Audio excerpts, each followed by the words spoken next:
Hello my dear students, कैसे हो आप सब। मैं आपके शत्रुपाल अकाउंट्स पर एक बार फिर आपका स्वागत करता हूं।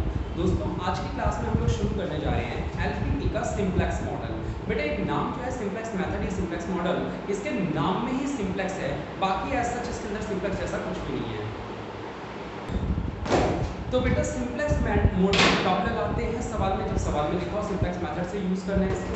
कैसे सॉल्व करना है आइए जरा शुरू करते हैं। आज हम पहली वैसे हमने इस पे एक वीडियो बनाई थी, पिछला एग्जाम्पल 1 उसमें करवाया था। उसमें कुछ वीडियो को शूट करते समय प्रॉब्लम हो गई थी, आधी अधूरी के बीच में पॉज करते समय। आज आप ये मान के चलेंगे कि आज की जो वीडियो बना रहे हैं इसमें बिल्कुल फ्रेश स्टार्टिंग से करवा रहा हूँ, यानी जैसे मान लीजिए हमने चैप्टर पढ़ा ही नहीं है, बिल्कुल स्टार्टिंग से हम लोग करने जा रहे हैं। बस सवाल कौन सा उठा रहे हैं हम, एग्जाम्पल नंबर 2, क्योंकि 1 का आंसर पिछली वीडियो में है। आप आज वाली वीडियो को देख के सवाल समझिए, फिर 1 की प्रैक्टिस कर सकते हैं चाहे। चलिए एग्जांपल नंबर 2 में देखते हैं सवाल में क्या दे रखा है।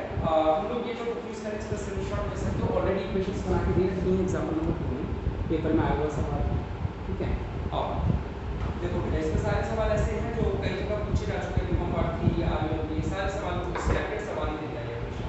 चलो एग्जांपल नंबर 2 में क्या क्या दे रखा है, पहले मैं लिख देता हूं। चैप्टर का नाम है एलपीटी बाय सिंप्लेक्स।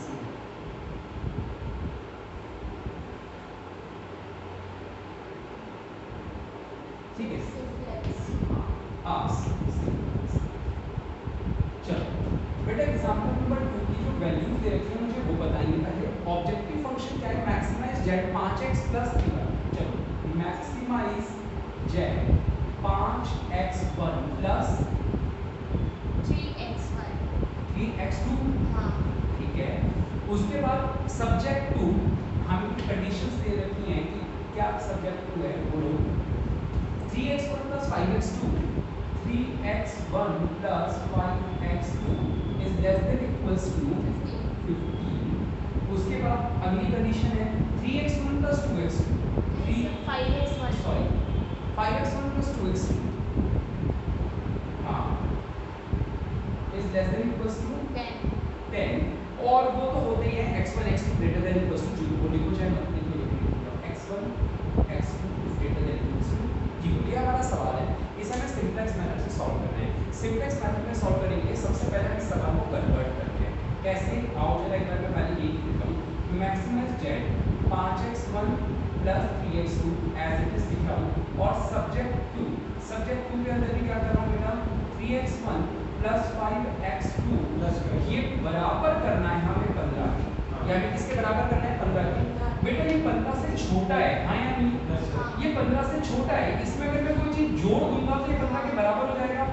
हम जो अपने मन से जोड़ते हैं उसको बोलते हैं स्लैक वेरिएबल, यानी कि s1।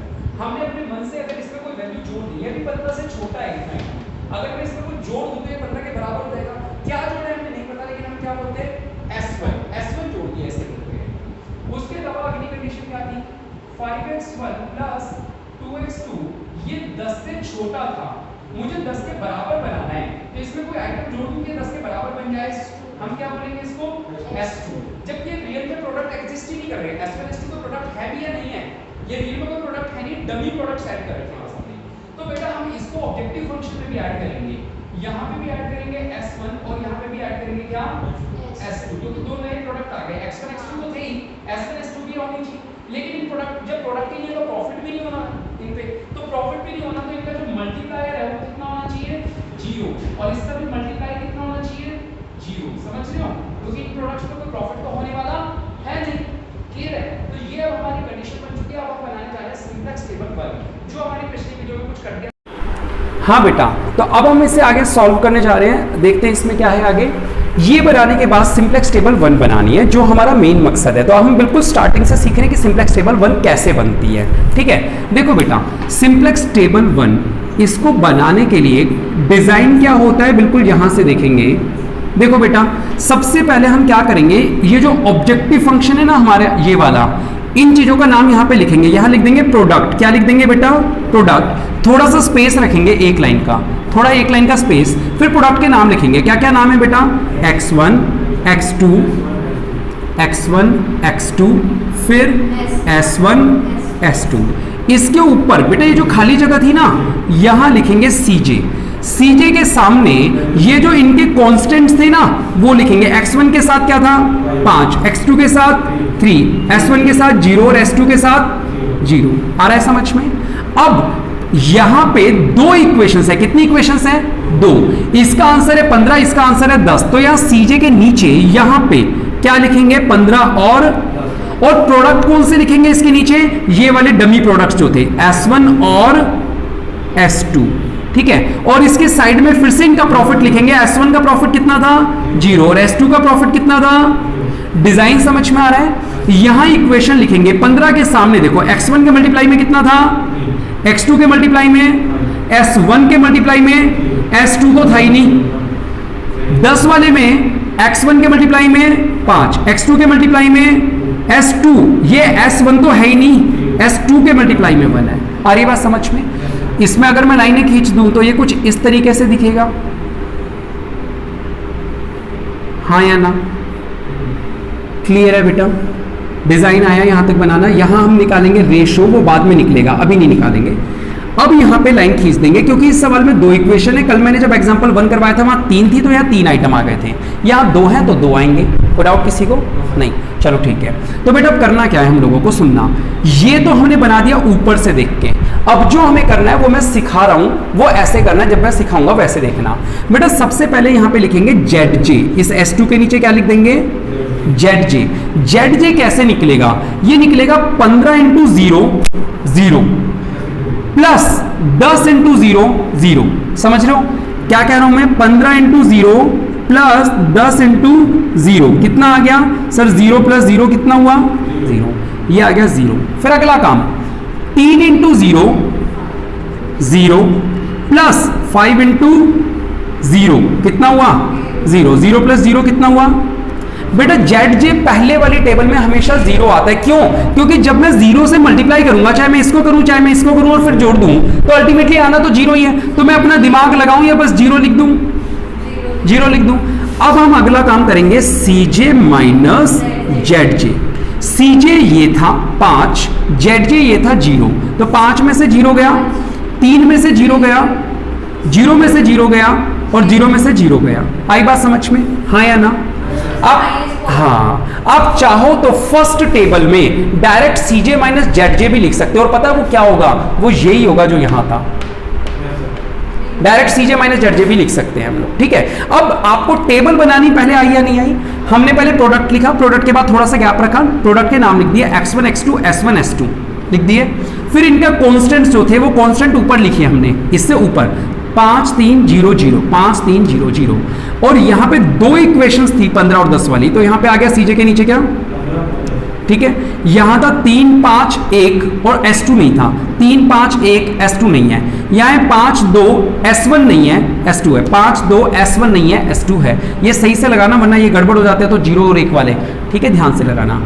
S1 का कांस्टेंट कितना था? 0। और S2 का कांस्टेंट कितना था? 0। एक बार यहाँ लिख लिया। ZJ लिखो तो 0 ही आएगा पहली टेबल में। CJ माइनस ZJ यानी कि इसमें से ये माइनस कर दिया, हो गया। अब अगला स्टेप क्या होता है सुन लो। हम सबसे पहले इनमें से हाईएस्ट पॉजिटिव वैल्यू चूज करते हैं। क्या चूज करते हैं? Highest positive value. Highest positive value 5। इसके सामने ये जो कॉलम होता है ना बेटा, इसको बोलते हैं की कॉलम। ये कॉलम है ना एक, इस कॉलम को क्या बोलेंगे बेटा हम लोग? की कॉलम। कहां लिखो? इसका नाम हो गया की कॉलम। अब हमें क्या करना है? ये जो वैल्यूज हैं, इन वैल्यूज को की कॉलम वाली वैल्यू से डिवाइड करके रेशो निकालना है। यानी पहले ये सिलेक्ट किया, अब रेशो निकलेगा। रेशो कैसे निकलेगा? जो वैल्यू है उसे की कॉलम वाली वैल्यू से डिवाइड कर दो। यानी कि 15 को मैं लिख के बता रहा हूं ताकि आप भूल भी जाओ तो दोबारा देख सकते हो। 15 को किससे डिवाइड करूं? 3 से, कितना आएगा? और 10 को किससे डिवाइड करूं तो कितना आएगा? अब आपको सिलेक्ट करनी है लोएस्ट, है ना, लोएस्ट। तो लोएस्ट यानी कि 2। अब ये जो रो है ना पूरी, यहां 10 तक सिलेक्ट करना, ठीक है, बिल्कुल सही जवाब। इसको हम क्या बोलेंगे बेटा? की रो के नाम से पुकारेंगे इसको हम लोग। आ रहा है समझ में? और ये जो एक आइटम जो दोनों से हुआ, ये की वैल्यू, ये क्या कहलाएगा हमारा? की वैल्यू, यानी की एलिमेंट कुछ भी कह सकते हैं, की आइटम भी बोल सकते हैं।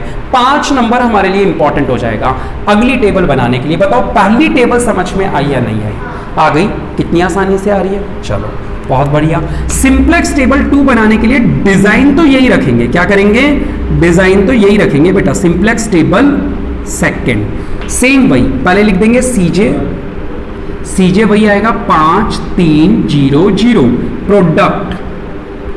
प्रोडक्ट क्या आएंगे बेटा, x1 x2 s1 s2, ठीक है। अब सुनना, यहां ये प्रोडक्ट, ये आंसर ये कह रहा है कि ये जो s2 है ना, s2 आप उसे रिप्लेस कर दो कौन से प्रोडक्ट से, x1 से। अरे समझ, हमारा ये वाली टेबल क्या कह रही है, कह रही है s2 एक अच्छा प्रोडक्ट नहीं है, s2 से अच्छा प्रोडक्ट कौन सा है, x1 है, तो s1, ये s1 तो रखो ऐसे का ऐसा ही, ये जो s2 है ना, s2 इसकी बजाय अब नया नाम क्या आ जाएगा बेटा, x1 आ जाएगा। आ रही बात समझ, चलो ठीक है बेटा, s1 का प्रॉफिट तो 0 ही था, है ना, कांस्टेंट, लेकिन x1 का कितना था 5, तो यहां पे 5 लिख दूं। आ रही है बात समझ, ये जो की रो है ये समझ में आ रहा है आप लोगों को, इसको की रो बोल रहे हैं। अब की रो की वैल्यूज पहले डालनी है, पहले किसकी वैल्यूज डालनी है बेटा, आपको की रो की वैल्यूज पहले फाइंड आउट करनी है। मैं एक बार लाइनें खींच दूं,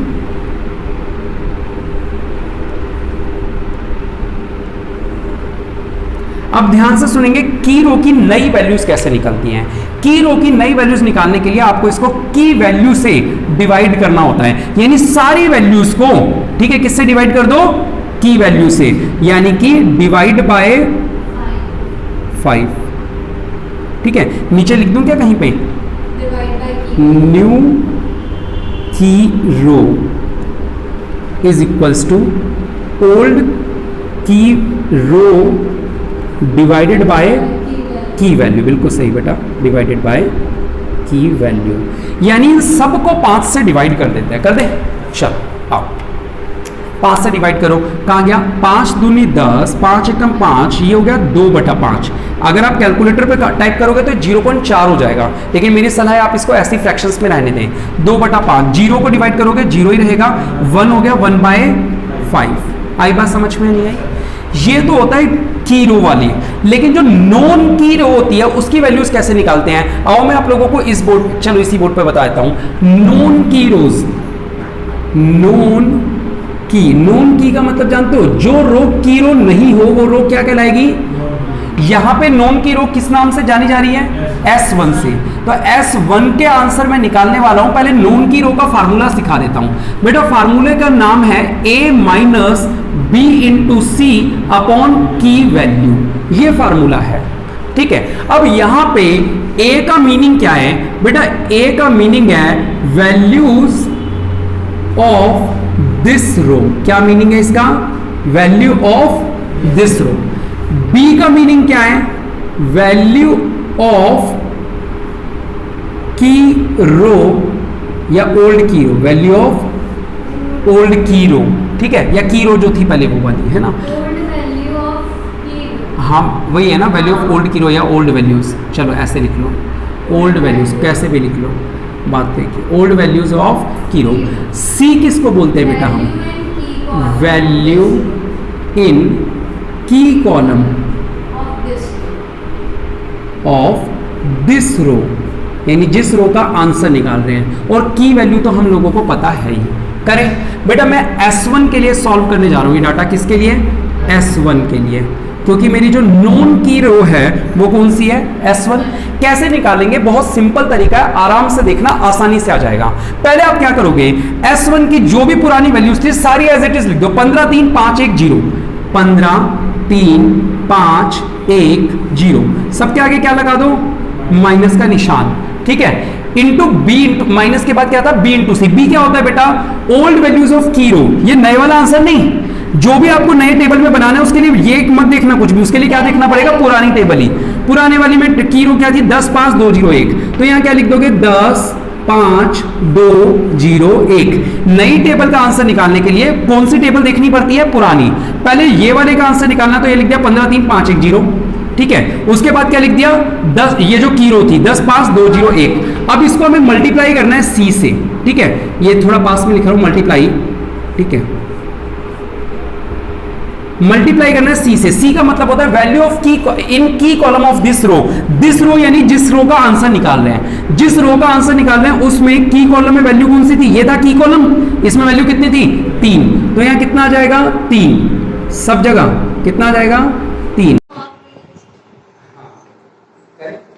देखो बेटा यहाँ पे हमने एलिमेंट्स डाल दिए थे सारे। अगर मैं आपको बताऊं तो ओल्ड कंडीशन में क्या क्या डालना होता है, अगर मैं सिंपली आपको बोलूं कि अगर फार्मूला नहीं याद रखना है a minus B into C D आप याद रख लेते हो, तो आपको क्या करना होगा, बस ये ध्यान से सुनो।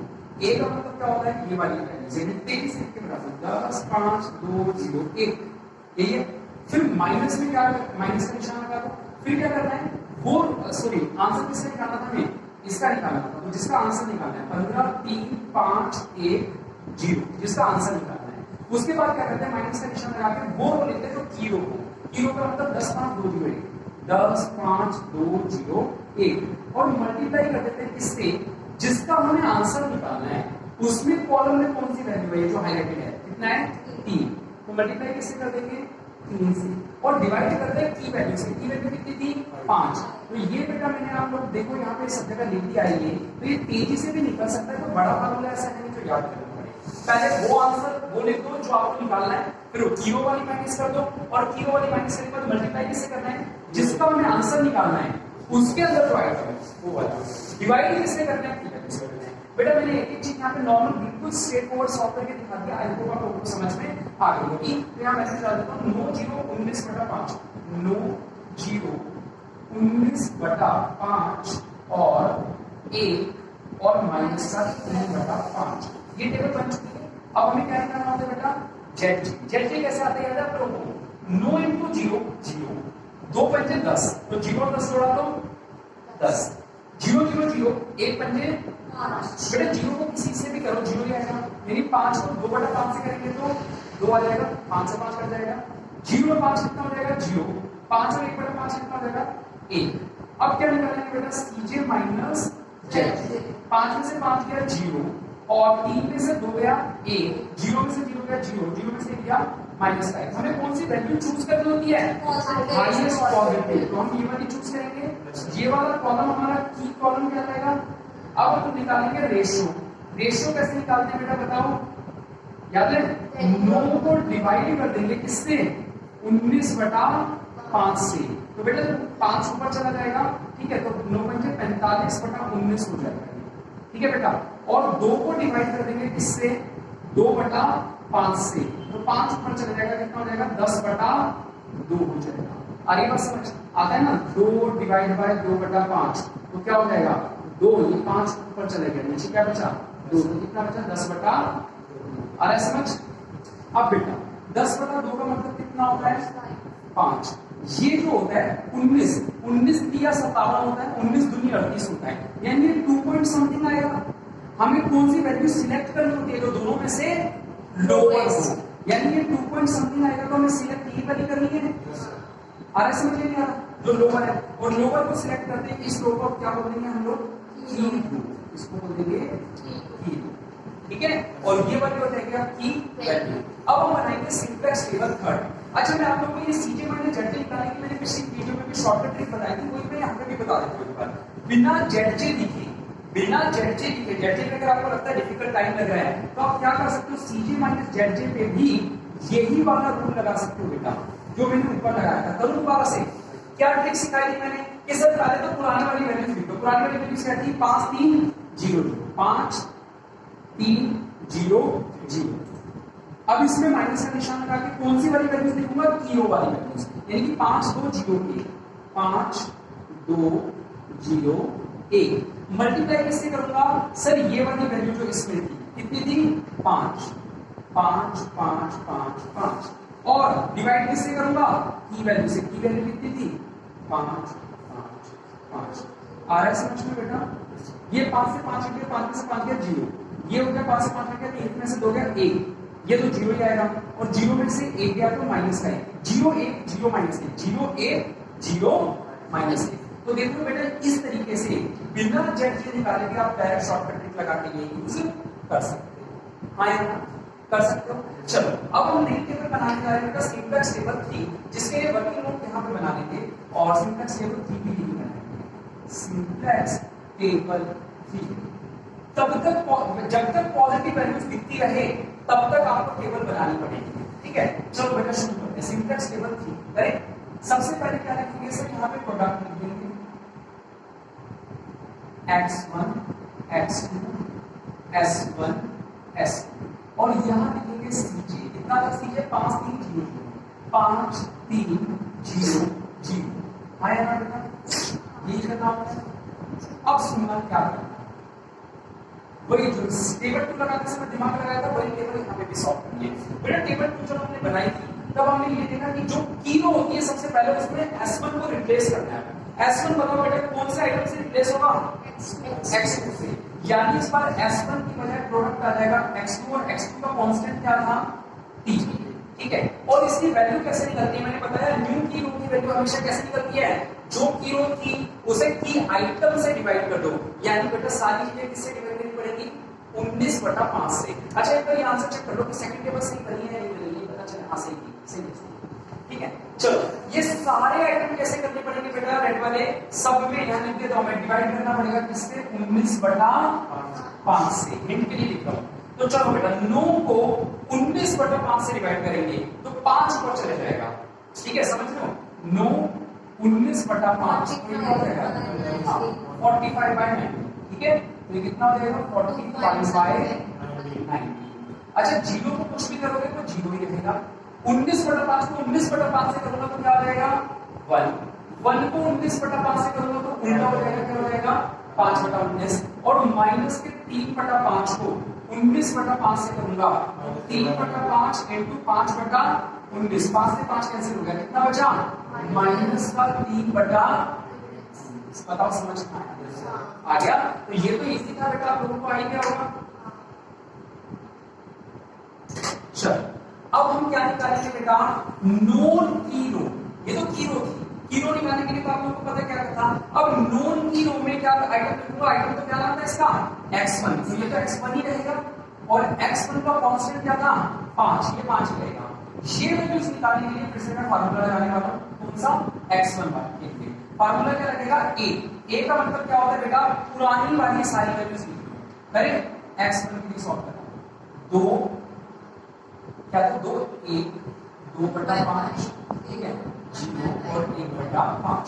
माइनस का निशान लगाऊंगा और जो कीरो की वैल्यूज थी वो लिख दूंगा। 9 0 19/5 1 और माइनस का 3/5।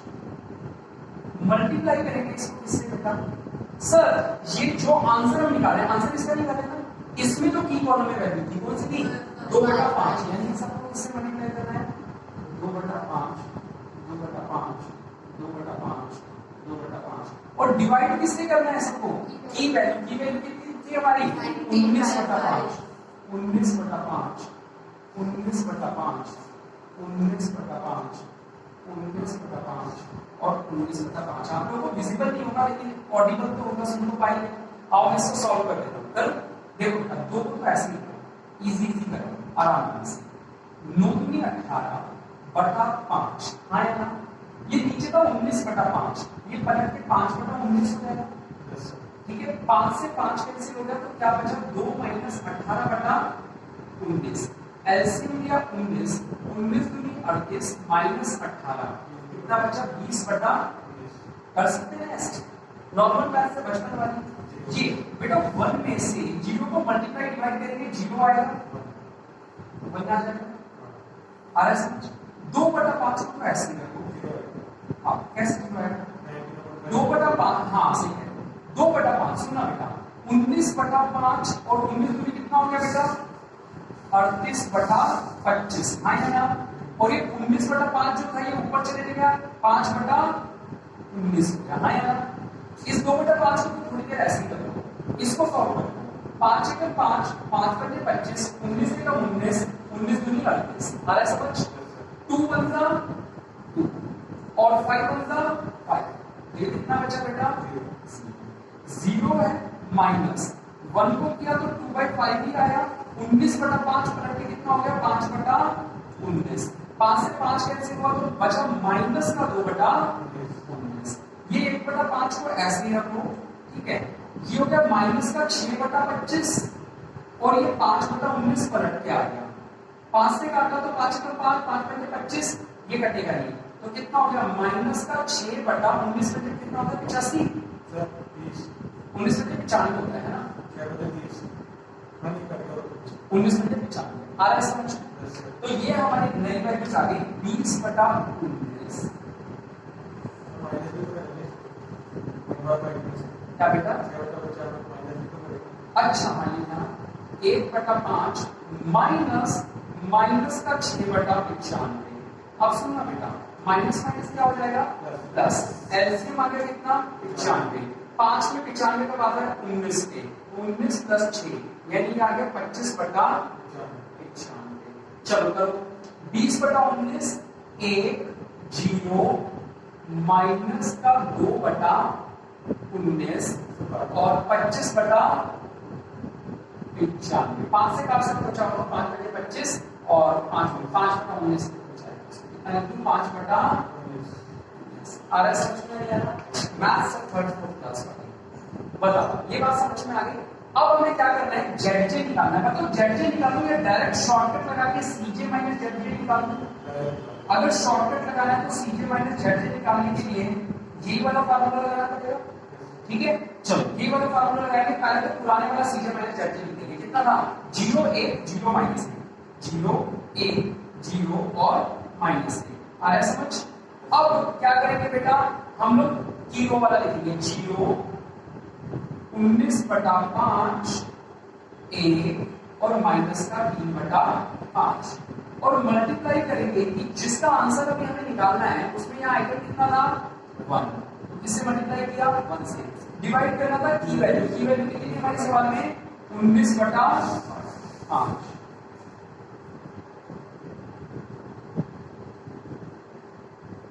सॉल्व करो, देखो ये 0 था, 0 को किसी से भी यहाँ पे मल्टीप्लाई करना तो 0 आएगा, आंसर कितना आया 0। ये 1 था, 19/5 से 19/5 कट गया तो 1 माइनस 1 बचा, कितना हो गया ये 0 था, माइनस ये उल्टा हो जाएगा तो कितना हो जाएगा 5/19 यानी कि माइनस का 5/19। ये माइनस का 1 था, ये माइनस तो माइनस क्या हो गए प्लस, और ये हो गया कितना बेटा 3/5 × 5/19। तो माइनस का 1 5 से 5 कैंसिल हो गया, कितना बचा 3/19। एलसीएम ले लो कितना आ गया 19, ये हो गया माइनस का 19 प्लस 3 तो माइनस का 16/19 हो गया। हाँ यार अब मल्टीप्लाई करते हैं 0 डायरेक्ट लिखिए 0 माइनस का 5/19 और माइनस का 16/19। इसका मतलब अब एक भी पॉजिटिव वैल्यू आ रही है यहाँ पे नहीं, यानी ये हमारी फाइनल टेबल है। और इस फाइनल टेबल से आंसर क्या निकला कि x2 की कितनी क्वांटिटी बनानी है 45/19 और x3 की कितनी बनानी है 29। तो यानी हमारा जो प्रॉफिट होगा वो प्रॉफिट कितना होगा। आओ बेटा यहाँ पे रेशियो निकालने की जरूरत ही नहीं है, सीधा प्रॉफिट निकाल दो आंसर। ये टेबल से बाहर कर रहा हूँ, ये जो करना है ये टेबल का हिस्सा नहीं है, ठीक है। तो प्रॉफिट कितना होगा सर x1 में कितनी क्वांटिटी बनानी है 45/19। हर क्वांटिटी में कितना प्रॉफिट हो रहा है 3 रुपए का। अच्छा सॉरी फिर से x1 कितनी बनानी है 20/19 और हर पे कितना प्रॉफिट हो रहा है प्लस x2 में कितनी बनानी है 45/19 और हर किसी पे प्रॉफिट कितना हो रहा है 3 रुपए। इसको सॉल्व कर दे, ये प्रॉफिट आ रहा है हमारा, समझ लो ना। सॉल्व करो 20 पंजे 100/19 और प्लस 3 पंजे पता 3 × 12 13 135/19 ये कितना हो जाएगा बेटा 235/19 कटेगा क्या हाँ 19 पंजे 45 होता है ना, कट जाएगा 19 से कम 19 बचा 4 19 पंजे 45 15 रुपए का प्रॉफिट आंसर आ रहा है। 19 अरे सॉरी 4 होता है नहीं कटेगा, ये कुछ पॉइंट्स में आंसर आ रहा है, चेक कर लेना। देखो 4 होता है, आंसर चेक कर लो, यही आ रहा है 235/19 235/19 this is the right answer. तो ये आप लोगों का पूरा फॉर्मेट आप लोगों को मैंने ये करके बताया, लेंथी भी है और ये तो मेरी बेटा कैलकुलेशन थोड़ी फास्ट है तो मैंने कर दिया, आप लोग इसको करोगे तो रियल में लगा हो जाएगा, ठीक है। डरना नहीं है, करना तो है, जैसे जैसे प्रैक्टिस करोगे उतना याद होता है, आपके प्रैक्टिस के होता है। अगर वो दिन मैं बोर्ड पे सवाल ना कर पाके आप लोगों से क्लास में सवाल सॉल्व करूंगा, ठीक है? क्लास में आप लोग करोगे या घर पे करके लाओगे तो हो जाएगा, अगर घर पे हो रहा है तो भी ठीक है, वरना क्लास में बैठा के करना, ठीक है? चलिए आज के लिए इतना ही। कैसे वीडियो लाइक कमेंट करके जरूर बताएं। शुक्रिया, जय हिंद, जय